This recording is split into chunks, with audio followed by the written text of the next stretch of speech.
Vamos avançar aqui.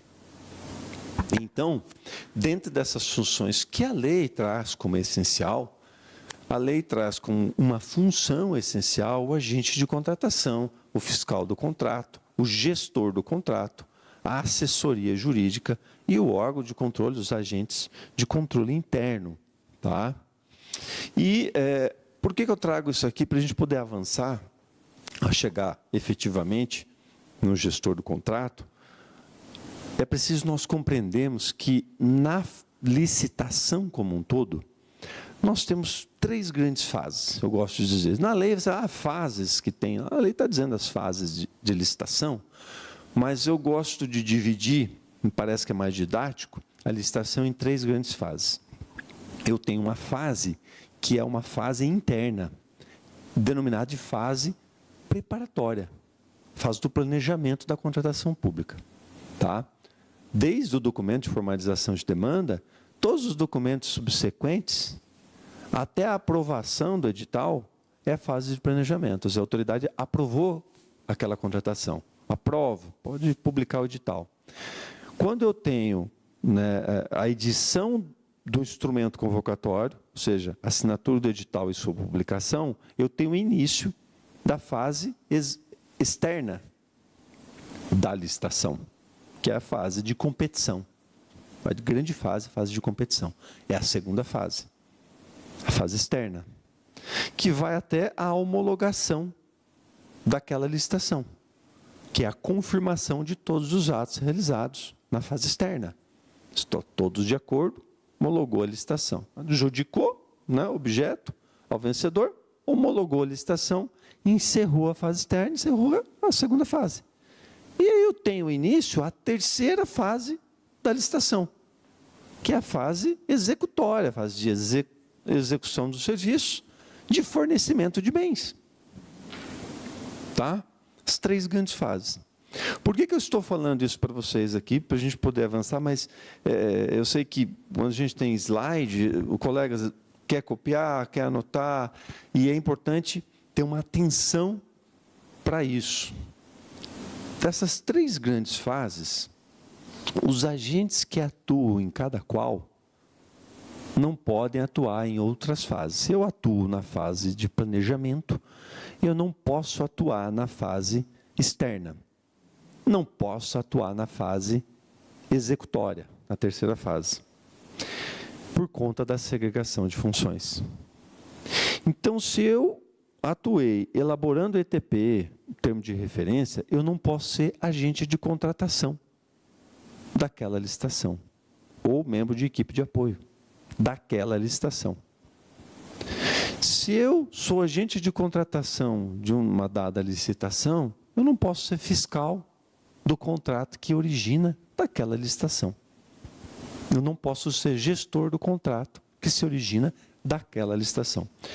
Estou reforçando bem daquela licitação, porque não é casuisticamente, é porque a segregação de funções opera em cada processo de contratação.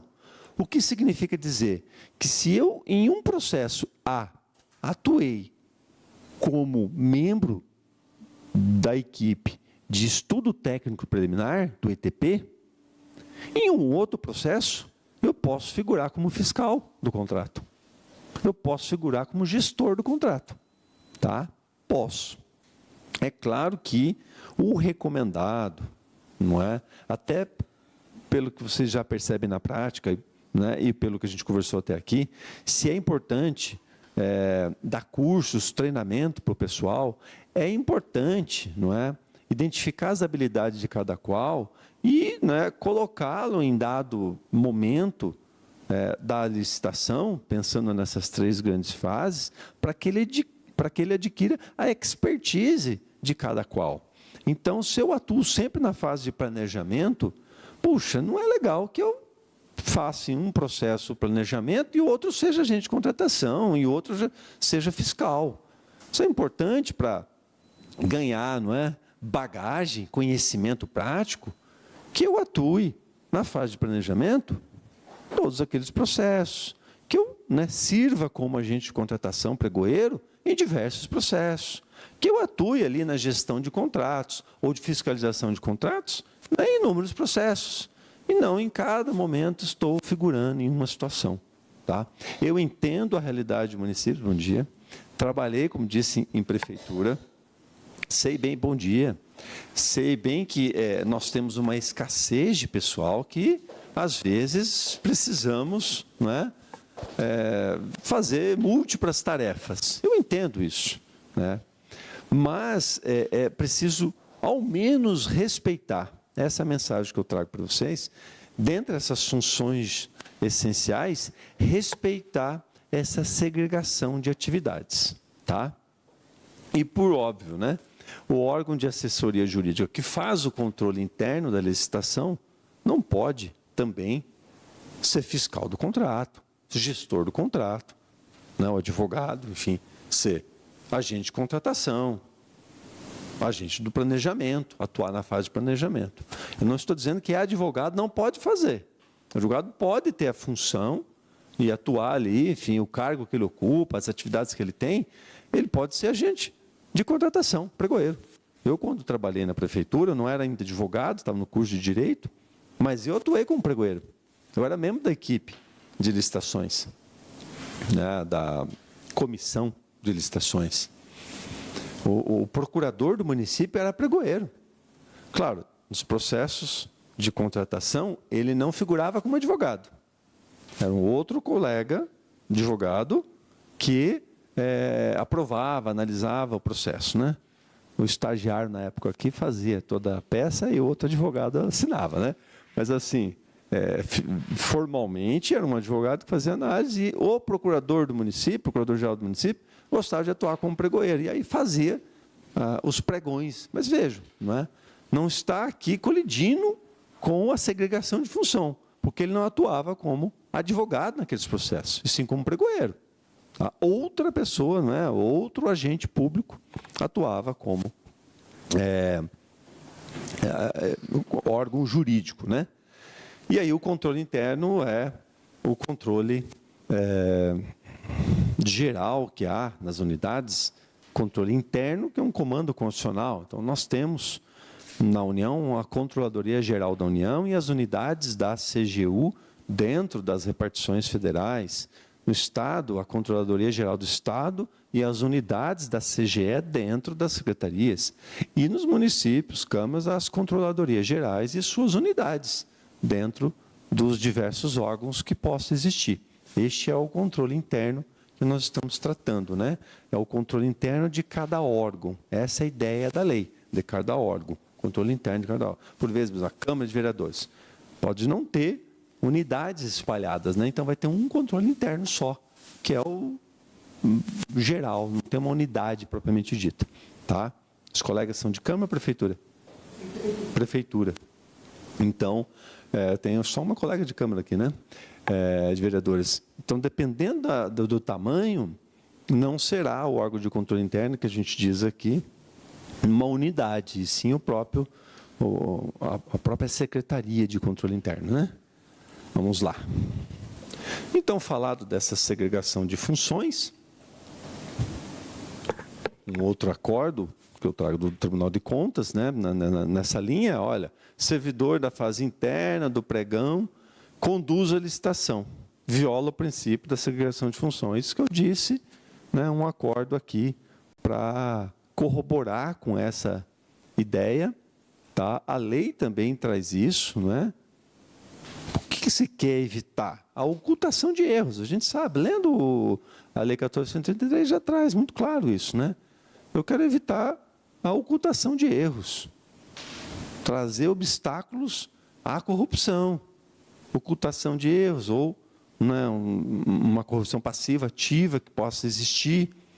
Porque se o mesmo agente público conduz o processo sozinho, é muito fácil, né, ocultar um erro que pode ter sido cometido lá na fase de planejamento, quando ele está na execução, aí eu vou perceber, puxa, errei aqui, como é que eu faço agora?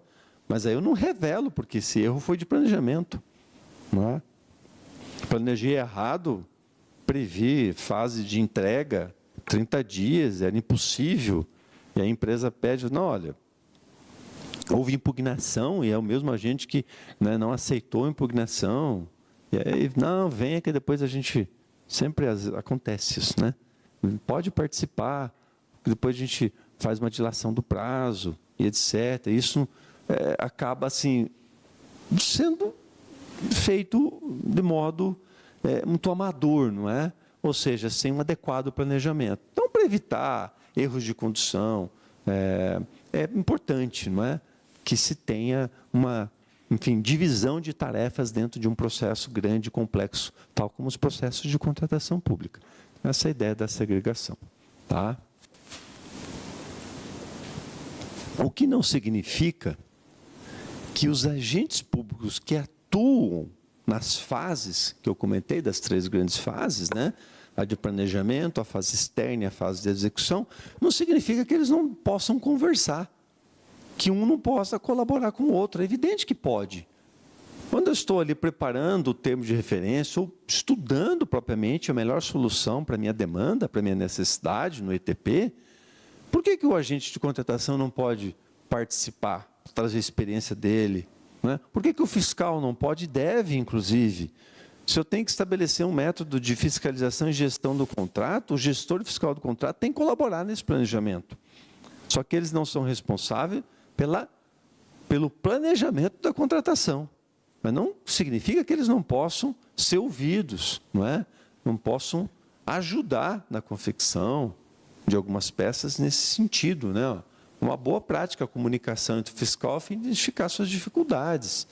É interessante, a gente coloca ali depois, lá um pouquinho mais adiante, a gente vai falar de gestor, que tem um relatório final e pode colocar as dificuldades nesse relatório final enfrentadas, objetivando o quê? Aprimorar a próxima contratação de objeto semelhante, não é? Nós encontramos tais dificuldades. O que a gente pode fazer para contornar essas dificuldades? Diminuir os riscos de insucesso da entrega. Gente, toda a contratação pública, o que a gente quer? Que, efetivamente, a necessidade da administração, o interesse público seja resolvido, seja atendido, não é? Então, o final é isso que a gente procura. Não simplesmente realizar atos à torta e direito, né? Sem qualquer finalidade que não seja, propriamente, a satisfação do interesse coletivo, da necessidade de administração, né, de suporte da administração para que ela faça, portanto, para que ela cumpra, portanto, o seu mistério, né, as atribuições que a lei acredita, né, ou seja, acreditada à administração pública. Tá?